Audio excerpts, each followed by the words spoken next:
My friend constantly tells me that my husband is cheating on me, but I know he's not, so I told her she was projecting and blasted her on social media. Now she's losing all our friends. For context, I, 31F, had been with my husband Jay, 34M, for 10 years. We met through mutual friends, began dating shortly after, and became engaged after being together for about 2 years. We aren't legally married yet, as we both agreed we wanted an all-out wedding and to travel for our honeymoon, but that is expensive AF, and we wanted to prioritize spending our money on things like our house, our vehicles, medical expenses, and so on. We bought each other matching rings that we wear as if we are married, refer to each other as husband and wife, and present ourselves as married socially. We just haven't actually had a wedding. Our families understand this, and since we are both children of divorce, our parents were fine with us not wanting to get married, since their opinion of marriage was somewhat skewed, to put it politely. Most of our friends also don't comment on our lack of being officially married, as they either don't care, agree with our logic that there are more important things to spend money on, or are the sort of people who think the point of a legal marriage isn't as necessary as it has been in the past. Then there's Trisha, 28F. I met Trisha through an old job, and we got along really well. We enjoyed the same music, food, and had similar opinions on things like movies, books, and clothes. Trisha is a lovely person, and I genuinely enjoy her friendship, but she occasionally goes through these odd phases where she analyzes the behavior of the men in our social circle. She will present her theories to us ladies based on things like social media posts, odd behavior she says she noticed during group barbecues or beach trips, and so on. While I have no problem calling out potential crappy behavior in a friend, the things she deems suspicious don't really hold water in my opinion. For example, she's never quite let go of considering one of our male friends to be in the closet, and her evidence is that he's a bit of a perpetual bachelor. According to him, his bachelor status is because he's holding out for a girl who doesn't mind his transient lifestyle as a man who has to travel a lot for work,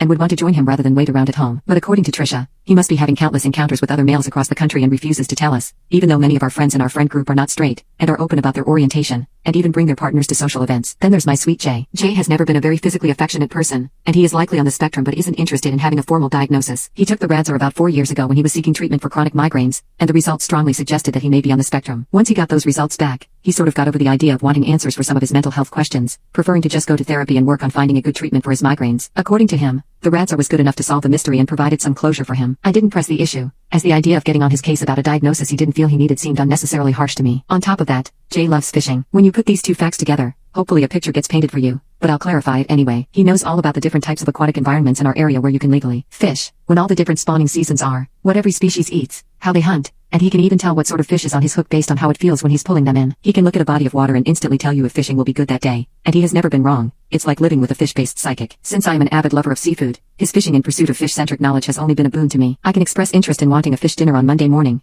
and that night, he will bring home and cook up enough fish for us to eat like royalty. He's even excited to catch fish to make into fertilizer for my new rose bushes, since he feels confident he will be able to pull up the perfect food for my new roses. The suspicious activity, according to Trisha, is that he often goes on spur-of-the-moment fishing trips by himself, and can sometimes be gone for hours. He will randomly stand up, say something like, "All right, 'tis fishin' time," and give me a kiss before he hits the road. While I would ordinarily agree that something like that could be suspicious, I know factually that Jay isn't cheating, as he always sends me countless pictures and videos while he's on these trips, as well as calling me on the phone when he's particularly excited about a good catch, how he's trying to get uniquely sneaky fish, a cool bird he saw, things like that. Even if he's gone for 10 hours, my phone will be blowing up for all 10 of those hours with pictures of his sunshine smile next to a fish, or videos of him cheering as he shows me what he's caught on that trip. I adore these pictures, videos, and phone calls since they make my heart so full with how much joy he feels and how at peace he is on the water. I would join him more often, but I usually stay home since it wouldn't be fair to our dogs if both of us left for undefined amounts of time on a whim. Instead, I find my peace in watching through his eyes, and, when he comes home, I'm always happy to get the play-by-play of how the trip went while Jay prepares the fish for us to eat. We even have a game now where he quizzes me on what types of fish he caught, and if I win,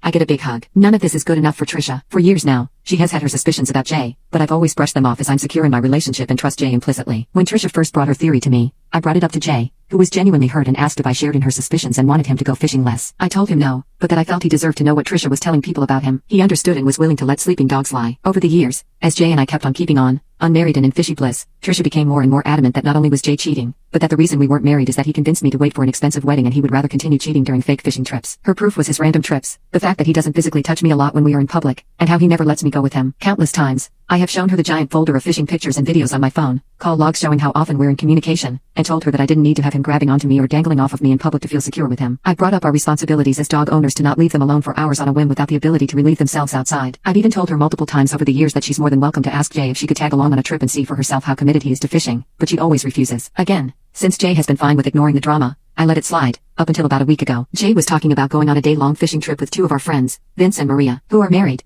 as they had expressed interest in going and saw the trip as a sort of blend between a staycation and a chartered boat trip. Trisha spoke privately with me, saying that I must be happy that Maria is going, since she will be able to ensure that not only Jay can't cheat on me, but also that Vince can't cover for him if he tries to. I finally had enough, as now she was dragging poor Vince into this and slandering his character, when all Vince had done is agreed to a day trip with an old friend. I told Trisha that she needs to either bring her suspicions directly to Jay and hash it out with him, or let it go, because as far as I'm concerned, she's projecting her issues onto Jay since Trisha can't keep a guy longer than 3 months. While that assessment isn't entirely true, I wanted to hurt her feelings and cut her down to size because that's my sweet Jay she's dragging through the mud. Trisha not only took it personally, but also said that I was just naive and afraid to be single. I told Trisha that she was projecting again since she's a serial dater who scares men off with her wannabe Sherlock Holmes nonsense, and she just can't fathom a man with a real hobby because she only goes after half-baked fake gym brothers more interested in their own pecs than what she's got going on, and wannabe finance brothers who blow their entire paychecks on crypto. She stopped talking to me after that and hasn't reached out to me since. Granted, I haven't reached out to her either, but I'm mad at her because she was rude. Our friend group doesn't really give this entire situation much weight, saying stuff like, "That's just how she is," or, "What did you expect?" or, "We know Jay isn't cheating, but he's an exception to the rule."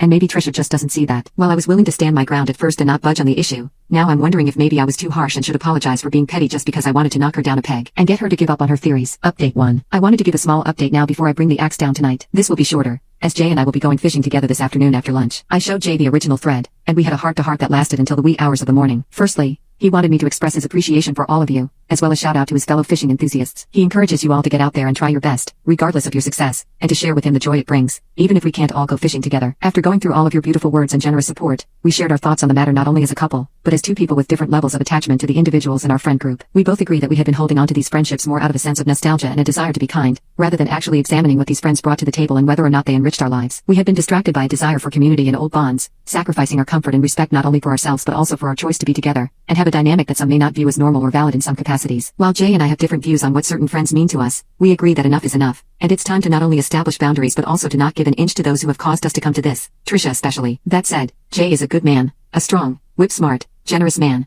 and reading the feedback you all provided made me realize something. I am freaking angry. I allowed a venomous waste of air around my sweet Jay. She slandered him, belittled me, devalued what we have, and I allowed it, like some sort of coward. It's going to end now, and I'm ending it my way. I will not be allowing Trisha to slink away from this or have room to twist words to make me look like anything other than a woman with righteous fury regarding the man she vowed to honor and protect. I'm sorry to report I will not be taking the high road, nor will I be handling this with tact and decorum. I'm blowing this biatch's social life sky frickin' high, along with anybody who sides with her. Scorched earth, no prisoners, blood for the blood god. Update 2. I'm going to keep this as brief as possible while still covering it, as there is a lot to cover involving about 15 people, and it's all still hitting the fan. During the fishing trip yesterday, I blocked Trisha on everything and reached out to people to say that Jay and I would be distancing ourselves from Trisha, why we were, and shared what theory Trisha had about them if there was one, along with any screenshots or evidence I had of Trisha talking about them. I also asked a few friends who might know if Trisha might be interested in Jay, as some people pointed out that that might have been a motivation for her to get between us. Here's what's been dug up so far. Matt, the friend Trisha alleged was a secret man lover, confirmed, again, that he is completely straight. He shared a story about how he, his roommate, and Trisha had a get-together at one point where they drank and lit up some green. During the night, Trisha got handsy and tried to get together with Matt's roommate, who declined. When they sobered up the following morning, Trisha said that it should be fine because men like that sort of thing. After that,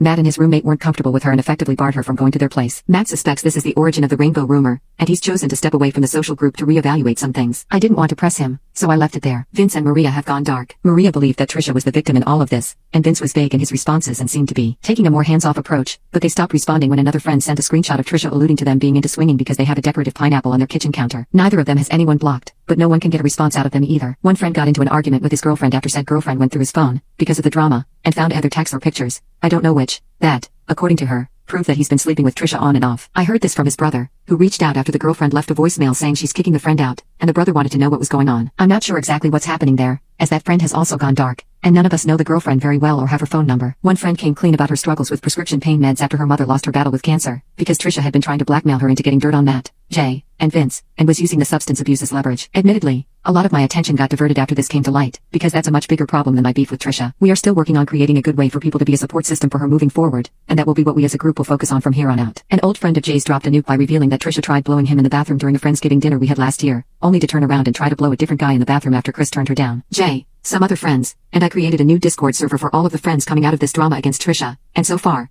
it's just been a lot of comparing dates, texts, and Discord DMs, but it looks like Trisha has been trying to either sleep with or break up every guy in the friend group, as well as either get rid of or get leverage on every girlfriend in the group. Either way, we have bigger fish to fry now. It's time to put this all behind us and help our friend who really needs it. Thank you all for your kind words and helpful advice, even the harsh stuff.